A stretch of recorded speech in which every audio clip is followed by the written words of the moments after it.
whole educational system was set up to help create great employees in the auto manufacturing era. And nothing has changed since then.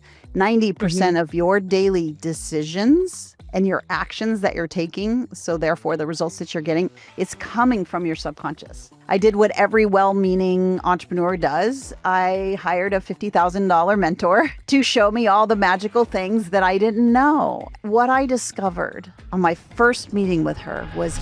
Welcome to the Fuel Your Flow podcast. I am your host, Valerie Feghali, physical therapist turned software CEO and business coach for health and wellness coaches. We are going to be talking about all things health and business. They might be more closely related than you think. So let's go ahead and get into it. Today, I'm joined by Dr. Shannon Irvine, a neuropsychology PhD, entrepreneur, mentor, and author of the newly released book, The 67-Day Year. Through her work, Dr. Shannon helps passionate entrepreneurs harness the power of neuroscience to rewire their brains for success so that they can achieve more in less time. So we're not talking about the hustle mentality. We're actually going in the opposite direction. She's the host of the Epic Success podcast and creator of proven brain-based systems that have helped thousands of entrepreneurs step into clarity, focus, and joy while scaling their businesses. Beyond her business, however, she has this amazing philanthropic initiative called Mosaic Vision. It's a nonprofit serving Uganda children orphaned by AIDS. She shows her deep commitment to impact and service through this program. In her last book, The 67-Day Year, she reveals a step-by-step neuroscience-backed method to achieve a year's worth of goals in only 67 days. Not through hustle, but through aligning your brain for success.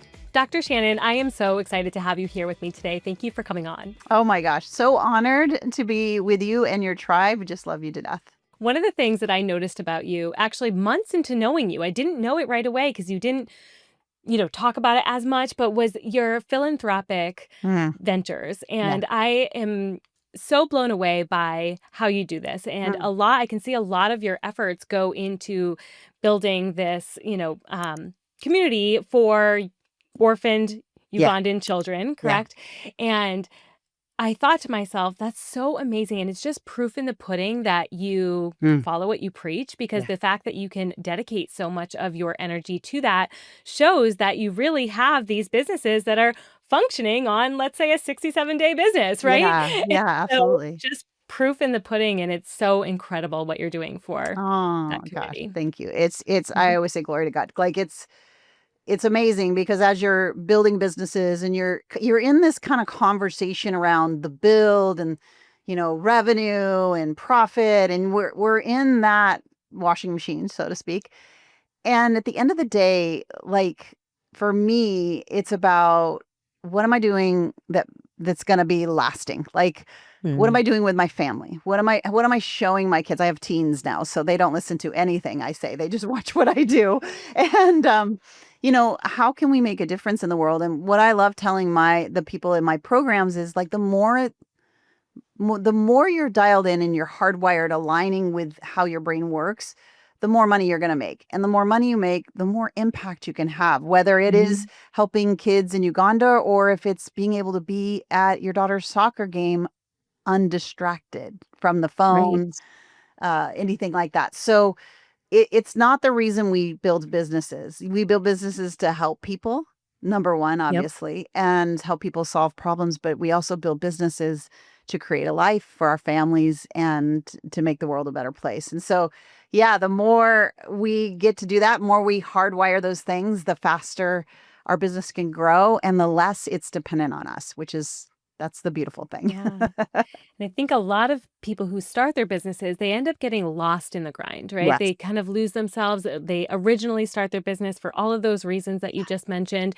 And then all of a sudden it's like, what's this 60-day work week that I all of a sudden have? And so can you talk to people about when you realize that, wait a second, I got to pull back because success is not about the grind. It's not about the hustle. It's really about rewiring the brain. And can you talk to us a little bit about when you noticed that? Yeah, I would love to say that because I use the soccer game scenario, but that was a real one for me where I had my daughter when she was younger, and she runs up to me and she says, "Mommy, mommy, mommy, did you catch my goal? Did you see my goal?" And I was like, I looked at her and I went, I couldn't say yes because my face was in my phone answering yes, another team question. And it was that moment that I realized this isn't the way it should be. And the reality is it's not your fault. We're literally taught in the educational system that was set up to make you successful in a warehouse environment. So most people don't know, but the whole educational system was set up to help create great employees in the auto manufacturing era. And nothing has changed since then. And you know, intuitively, it's not right because we're looking externally for validation. Meaning, like, if I got an A, I feel great. If I got a C, I don't feel so great, even if it was your best effort. So we're taught external validation is how we get where we need to go. And then we're taught to ask permission for things. You know, like I was joking around, like, but you had to ask permission to go to the bathroom in school. Like you knew you needed to go. I know that's a silly thing to say, but and obviously teachers don't, you know, they're going to be like, that would be chaos. Yes, but understand that whole system is hardwired to make you an employee. And at the time, it was a system that made you more successful because the more you produced, the more you make. But that doesn't exist anymore. And so we're still operating and learning and building our businesses that way with grit and grind. Unless you think I'm some like smarty pants. I used to run literally, I would say this, I would chocolate covered espresso beans in the morning and a glass of wine at night, like to try to manage the kind of energy. And the thing is, it kind of works, like the grit, the grind, until it stops. And it's usually somewhere in that getting close to 6-figure range, that what you did work, hard work, hustle, grind, neglect yourself, neglect your body, talking to you, like you've seen probably this all the time, right?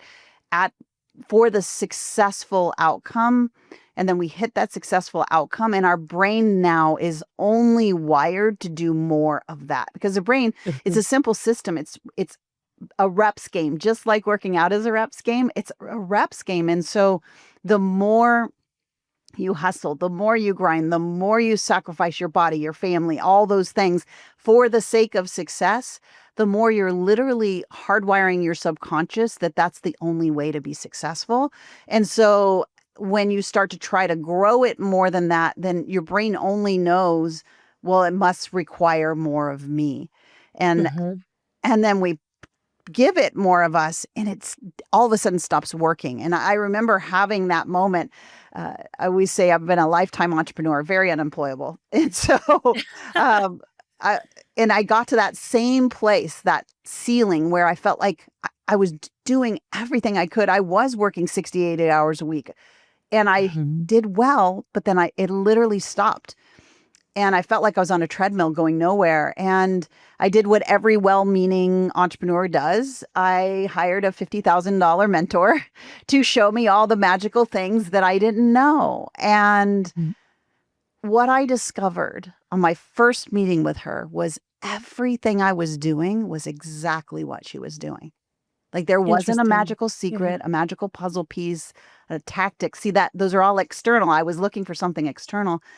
But what was different between her and I at the time was she thought differently about everything, about worth, about money, about ability, capacity, impact, all of it.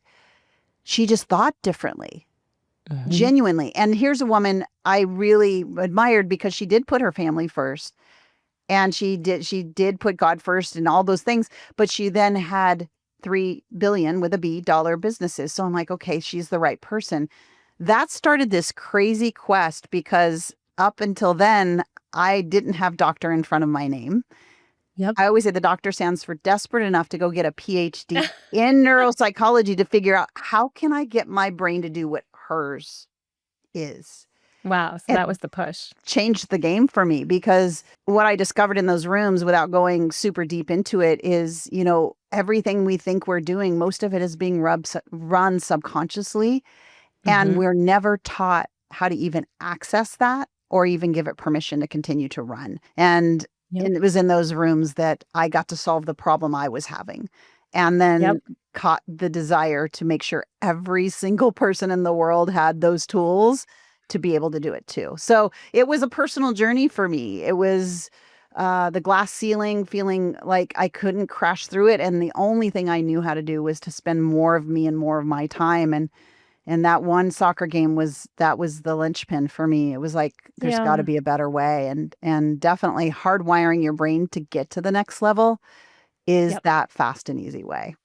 Sometimes it's those small moments that Mm. catch us off guard. And Yeah. a lot of people think it needs to be this crazy thing that they were hospitalized because they were so stressed and, that this crazy thing changed their life. But sometimes if you can just look at those moments that are happening Yeah. in the present day and you can pick up on those things, it can vastly change the way you go about your business, your Mm. personal life, your relationships, and so much Yeah. more. And so I love that. Mm.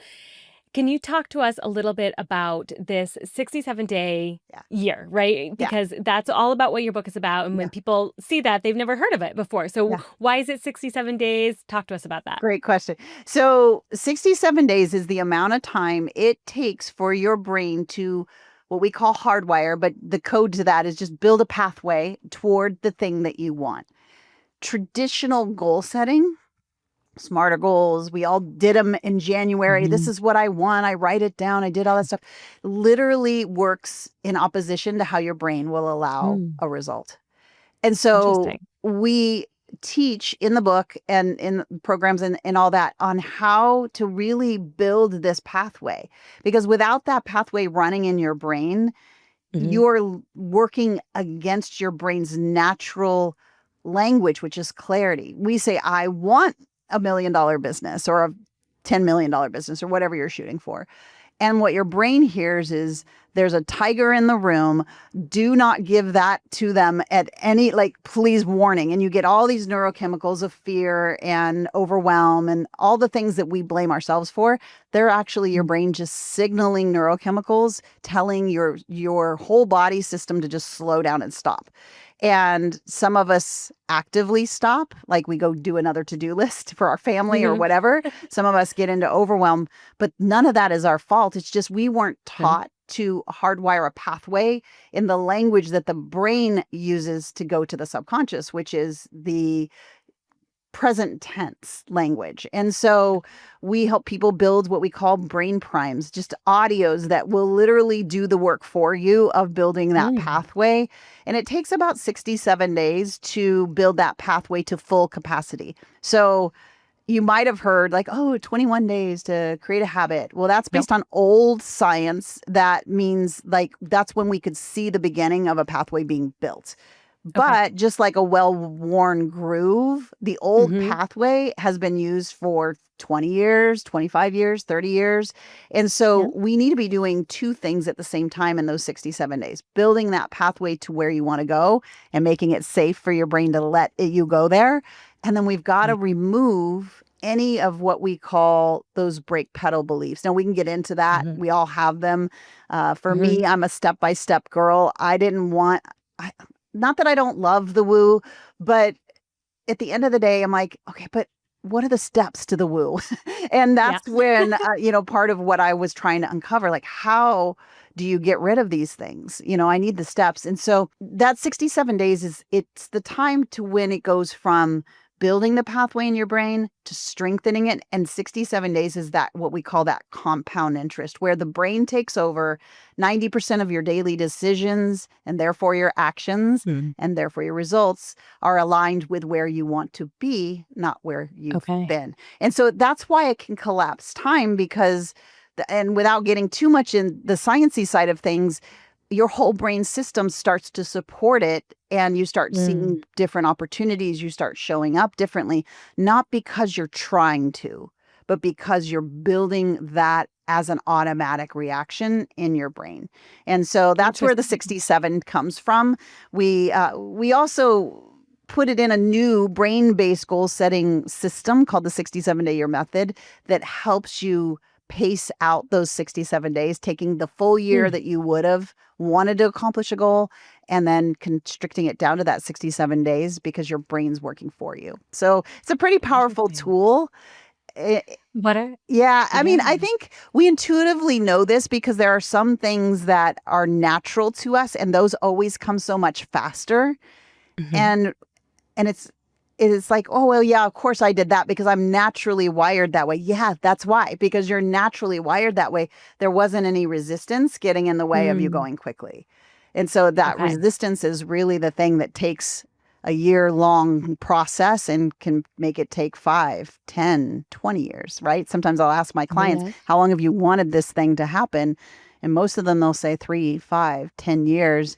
It's not because they're not Yeah. capable or they don't have the capacity or they don't even have the knowledge. Most people have that, but it's just they have their brain working against them. Some sort of brain block or Yeah. barrier. Yeah. So what would be some examples of those? Yeah. Oh gosh, yeah. So usually the place that I say these show up the most is when we're stretching, like when we're going to do something we've never done before. That's when your brain will serve the sentences that your subconscious already has programmed. So for an Okay. example, when I was going to start my podcast, I know that your podcast is on the newer side. So congratulations. And you've got a Thank great following you. already. So excited for you. We're Thank you. hitting our 400th episode of our podcast. Wow. So Yeah. I remember when I was starting that, and of course, I wanted it for at least a year. And I kept putting it off, kept putting it off. That's one Mhm. of your brain's tactics to kind of get you Mhm. distracted off of that. And then when I finally did it, I remember the thought. It was starting to hit play, starting to hit record. That was before I even did video podcasts. Mhm. And you get a physical feeling in your body, right? Yeah. It's either like in the heart or in your stomach, Oh, butterfly, yes. I've and you experienced feel it, that. right? You feel it physically.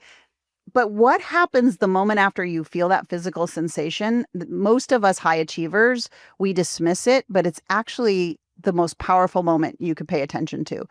There was a Hmm. thought that floated across my mind. That's Mhm. kind of how they Mhm. get delivered. Like it's just this thought. And the thought was, what do you have to bring to this? Who's going to listen to you? Right? It was just that floating thought. Now, unlike the rest of the world, high achievers deal with this differently. We just try to like outwork it, outperform it, out hustle it, outdo it, right? And we dismiss it. Mhm.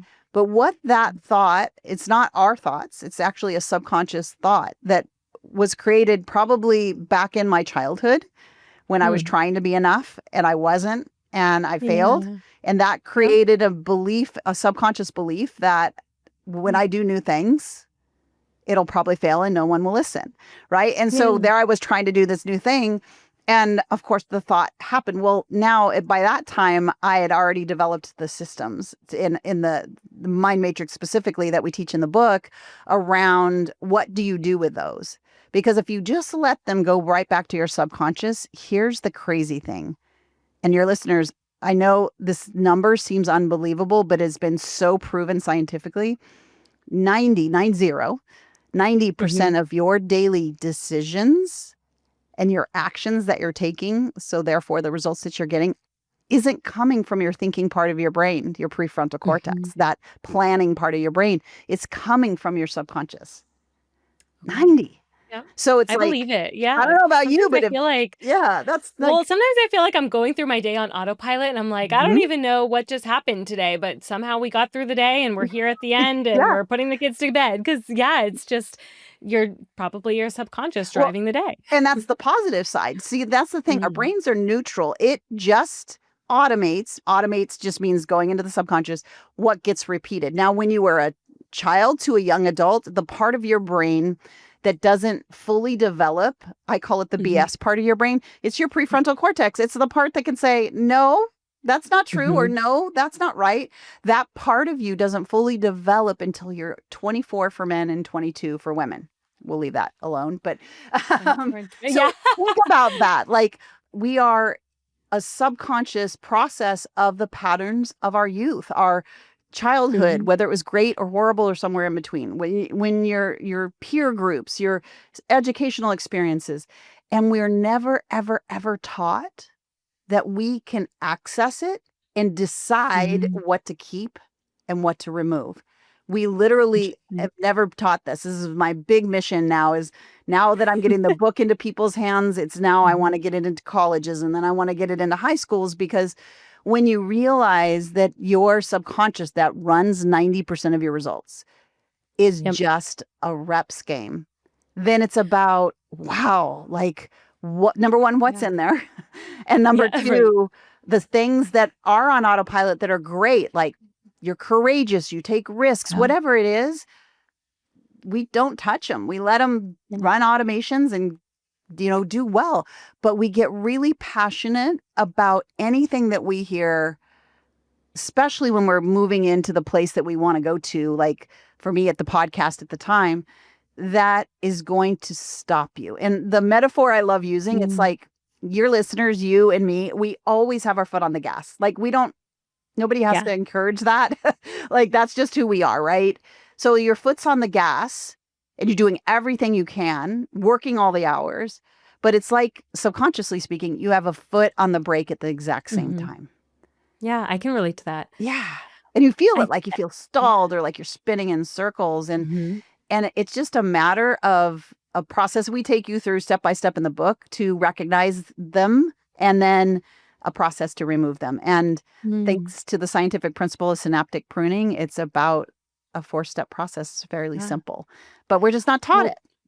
We see evidence of this all around us, yet I think some of us choose to ignore it. Yeah. But for example, we see the person who's, very overweight, who sat on their couch most of their life, and all of a sudden they're in the news and on the media because they ran an Ironman or they climbed Mount Everest or whatever it may be. These physical feats that seem impossible, right? I mean, to me right now, it seems impossible to run 100 miles or hike 100 miles, but people do it, right? People compete in these races. And so there is some evidence in the real world that these blocks are there and they can be removed, and we can actually achieve way more than what we actually think that we are capable of. Yeah. Now, as far as I would love to know a little bit about like our network and the people that we surround ourselves with, what impact does that have on these blockages that we have, or vice versa, our ability to see what's possible and kind of start to remove and take away those? I love this question. Nobody's asked me this question, Valerie. So I love this so much, because you do hear that, you're the 5 people that you spend the most time with. Well, why? Not everybody is that way.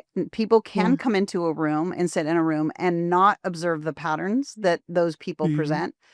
But if you are in rooms like your clients that are working with you, and they're able to see the patterns that you, just like me with my $50,000 mentor, right? I was able to see that pattern. The patterns were different. She thought differently. I never knew you could think that way.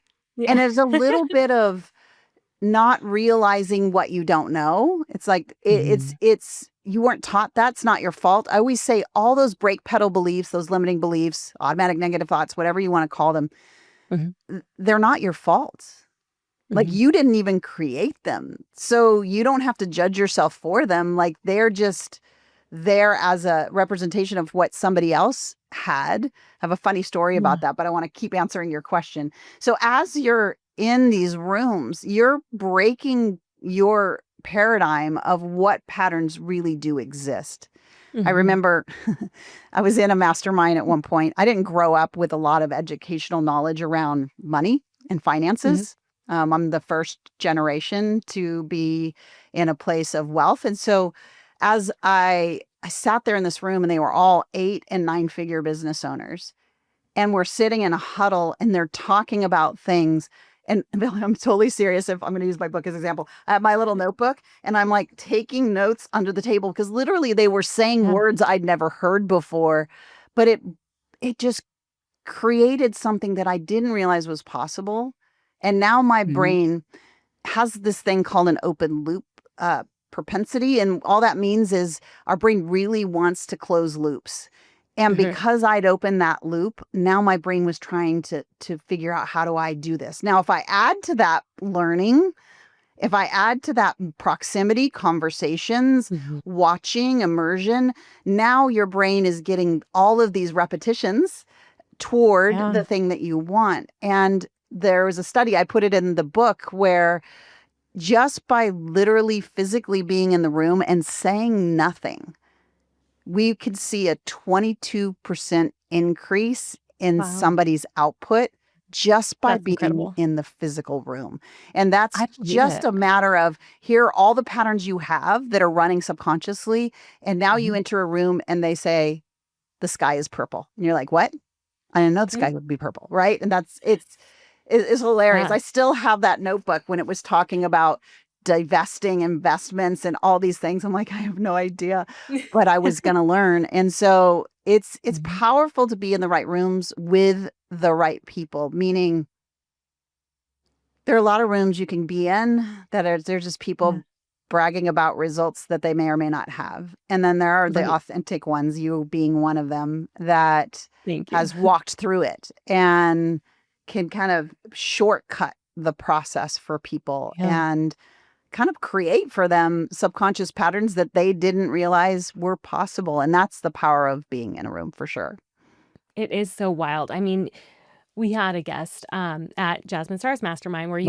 where you and I met, but this last time, and I remember him saying, well, we were talking about a subject, and he said something about this is Neil Patel, by the way, but he said something about how, yes, that's true if you want to build $1 million business, but if you're looking to build like, a multi-million-dollar business or or $1 billion business, then that is no longer true. And I'm like, so interesting, because we're Yeah. talking about fact, we're talking about truth, right? We're talking about, Yeah.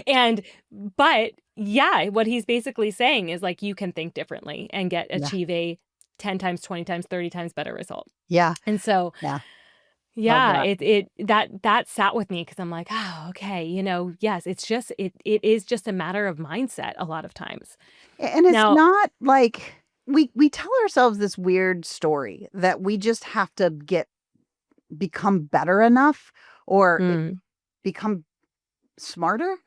And mhm, the way I demonstrate this a lot with my 7-figure entrepreneurs trying to go to 8 in a program that we have is there's been a language and you've been speaking it all your life and it's English. And English yeah, works up until a point. And it's just right, at that point you don't realize that it's switched to French. But you're yeah, just as capable of learning French and you can completely understand it with a little practice. But we make it mean something else when we aren't able to mm, push through those barriers, something lacking in us. There's nothing lacking other than a mm, subconscious programmed to see that language mhm, as truth or see that mm, pattern or see that the sky's purple, but like see what's possible and then repeat it enough so that you can yeah, break through that barrier. But it isn't that you're not smart enough, capable enough, or have the capacity. It's just mhm, you didn't know it existed until you did. right, Like you can't unknow that now, right? right, Like once you heard him right, say that, you're just like, oh, yep, okay. okay, Yeah. yeah. And I realize this is not a parenting podcast, but Yeah. something came up earlier when you were talking about how when you were a child, might have happened where you realized you were not enough, and so you had to do something different. But Yeah. can you talk to us a little bit about maybe how we can help our next generation, Yeah. our children, in growth with their mindset and kind Yeah. of opening up their capacity to achieve more? I think it depends on the age, but I do think the biggest gift you can give your kids is understanding, and I'm going to get into it a little bit just so that you can have a clear picture and it's all just all spelled out in the book, but your thoughts and emotions, your thought happens before the emotion. We see that in the brain. I can see it in a brain scan. Mhm. So thoughts fire before the emotion. And remember, where are the thoughts coming from? 90% of them from the subconscious, right? So thoughts Mhm. fire, then the emotions connect to it. That's why when we're trying to do something new, we feel it before we hear the thought. So thoughts and emotions combine to become a belief or go into the subconscious, right? Okay. Not every thought is your thought. And that's Mm. the big thing I've literally like a mantra tried to get into my kids is the thoughts create your life. Mhm. Not every thought that you think is an accurate one. And so we get to just like that thought that was floating around my mind, what kind of value do I have to bring to this podcast?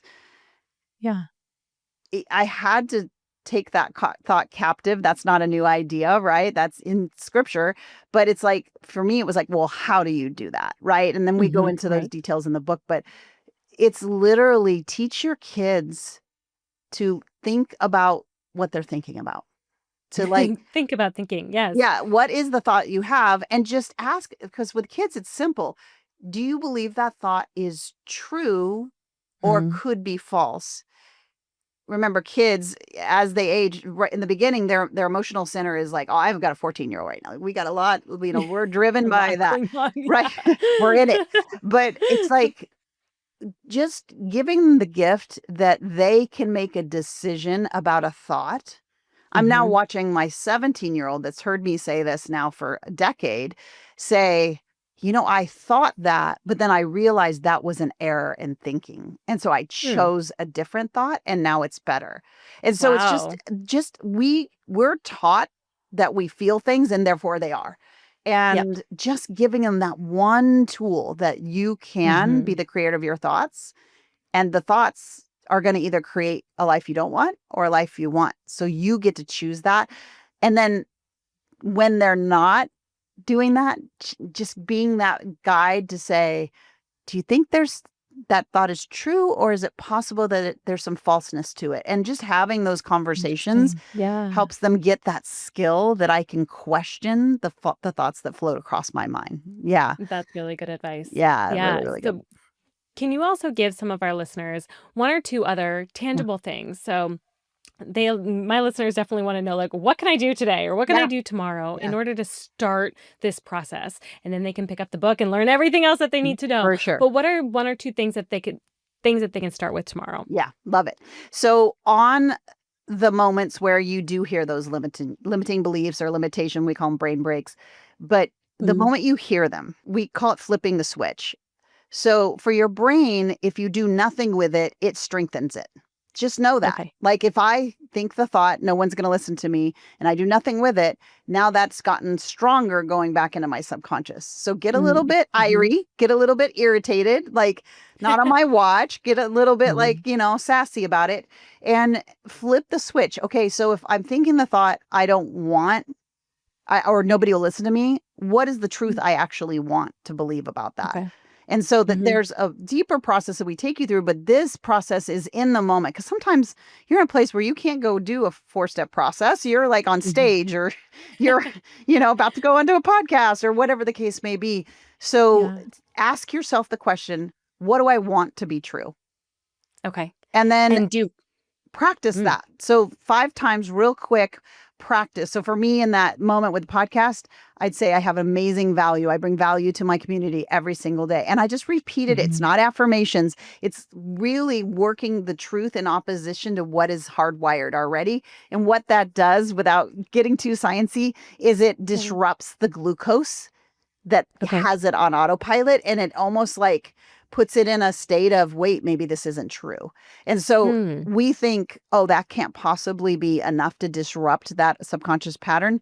Well, enough times it Yeah. absolutely is. And so I call it flip the switch.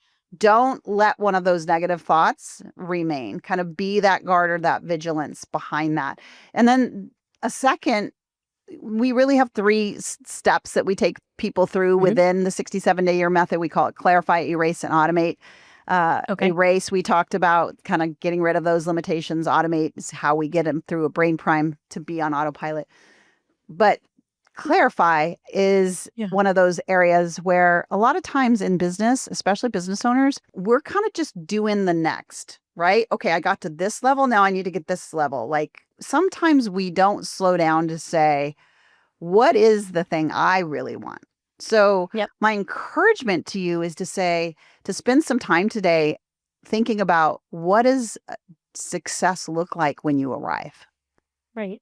You Yeah, I know? think a lot of times we get caught up in, like, yeah, just the next thing. We have developed this part of our business, and the next natural step would be X. Well, if we developed X, the next part would be Y. Yeah. And instead of thinking about, well, what would Y actually bring to my life? Yeah. How would that change my day to day?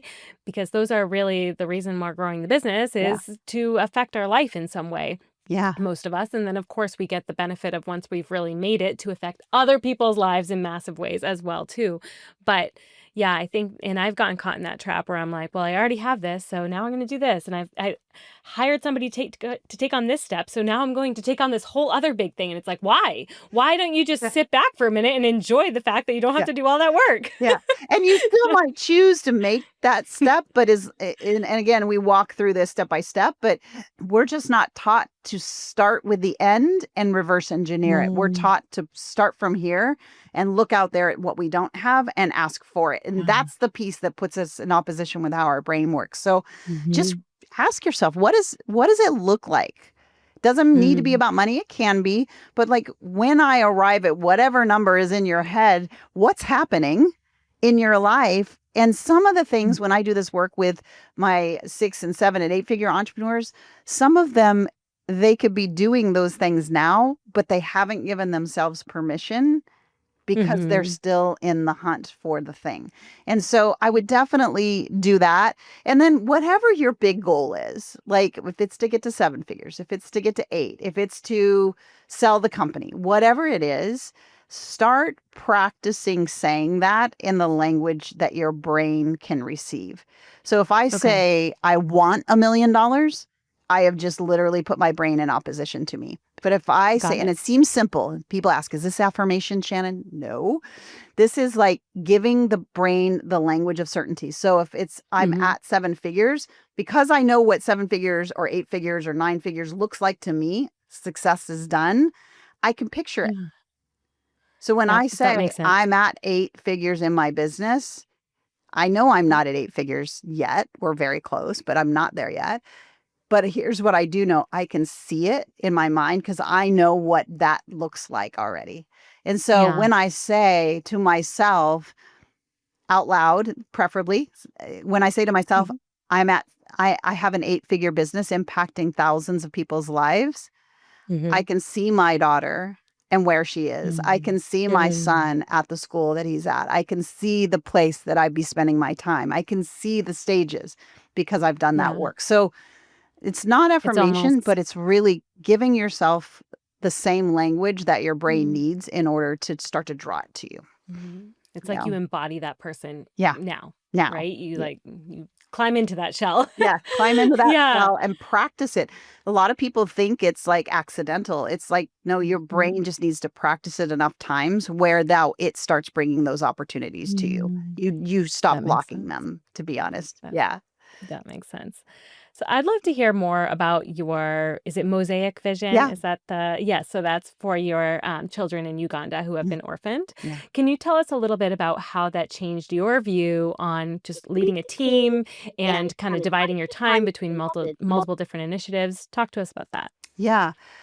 You know, to me, it was really, I started that charity. I always joke and say I started when I was 5, but we're celebrating our 20th anniversary this year. And it shows us that like what we're doing has a bigger impact, right? And so in terms of dividing my time, because I've built the business on a 67-day year, and because I teach my team to do so as well, I don't have to be in the day-to-day operations of my business. I get to be working on it, but not in it. And ultimately, to me, that if you're a business owner, that's the freedom that this book can help give you, is getting yourself in a cadence to where you spend less time and trust people more and are able to operate in a way that it comes quickly.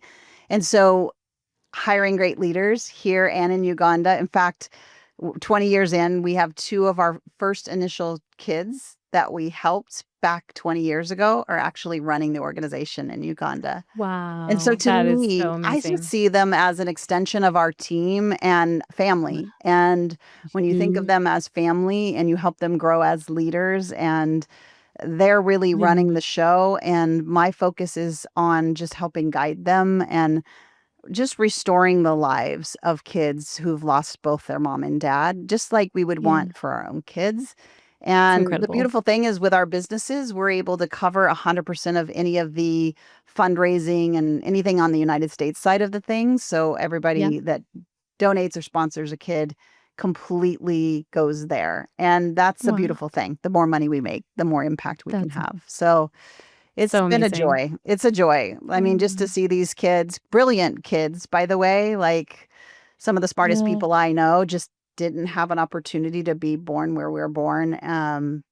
And they've taught me more than even growing my business could ever teach me, on humility, on what to put first, on how to love other people, and the richness of life. And so as we even bring these tools over there, their outcome, generally speaking, is more community time than it is growing the revenue.